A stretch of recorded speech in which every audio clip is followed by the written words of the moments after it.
Now it's time for the Q&A session. The first one we got is maybe directed to you, Brad. What are the three types of claims again? Lines of insurance, yeah. Workers' compensation, so work comp, general liability, and auto. So think about it as injuring your own people, injuring your vehicles, and injuring others when they come on your premises, right? Those three lines.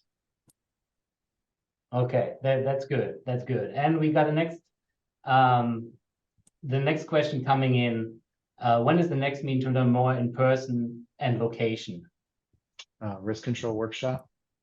Yeah, so there's one coming up in April. And we love to have people who are looking at the captive come to the risk control workshops because it's a great opportunity to hear about it. So that is in April, and bear with me, I was not prepared for that question. So let me look where. I don't remember. Brad, it is in New Orleans. There we go. It is New Orleans. That's right. Thanks, Thomas. Appreciate that. Nice save. Thanks, Mike. Yeah, the 29th, 30th of April and the 1st of May. Thank you. Another question we got in, Peter and Thomas, you talked about your experience, and the question is there anything you wish you have known about the captive before you joined that we haven't discussed today? Anything else you would like to mention which might be relevant for the group or for the members? In addition, you already mentioned. My only comment, I wish I'd known about it 20 years ago. Yeah, that would be the only regret. Yeah, I would second that, and I would say I wish I knew about it 30 years ago. And I would say that my only regret is not getting deeper into knowledge transfer with other members. You know, when I came in, I thought it was a financial play, which it is, but I wish I would have been more active on the front end because it's really made us a better company. Yeah, those are good points. Yeah. And Sebastian, can I just make a quick comment? Kind of like with AD, we feel like, and what we've observed over 20 years with EDIC is the members who are the most engaged, just like AD, right, are the ones who get the most out of it, right? Because they know what's going on and they're communicating and they're collaborating. And so definitely participation and involvement is a big deal. Okay. And I think we have a little bit more time for one more question around maybe the involvement on, again, like for Peter and Thomas, others in your organization who interact with claims and on the safety side. What was the learning curve for them when you joined the captive? From an improvement perspective or manageability?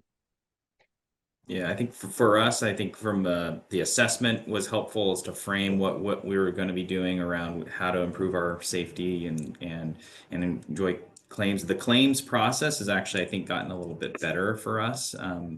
We work with Sedgwick, and that process has been it definitely jumps in, like Pete was saying, we have the safety around transportation, then we have the HR team, and we've got different people depending on what type of claim. But once you've gotten used to the systems, there's a decent amount of learning curve there. But once you have it, they've been responsive and focused on resolving claims as good or better than what we were experiencing with the traditional market. It takes about 4 months to really get cranking, and if you can get your risk review by Gallagher Bassett done in that time frame, that really helps. And that's a process, by the way, where the risk consultants actually visit your properties and look at your facilities, and from a general liability and a worker comp standpoint, kind of give you an assessment, third-party independent view. And that's been very, very helpful. I mean, the things that you see come out of those reports, you're like, oh my God, I didn't know we were missing a step on this this emergency stair, right? It's stupid things, but it's things that could really, really cost you a lot of money, right? And I know there's a question: is it worthwhile for a company of 40 people in business for 25 years? It depends on your financials and your premium. But what I'll tell you is, if you don't have a lot of in-house safety and overall folks to help you manage safety. There's a lot of knowledge and a lot of people in the captive that can help you. Thank you. Thank you. Huge thank you to our speakers that came on and shared their experience, and really all of you for taking the time out of your busy day to come in and listen. We appreciate your attendance.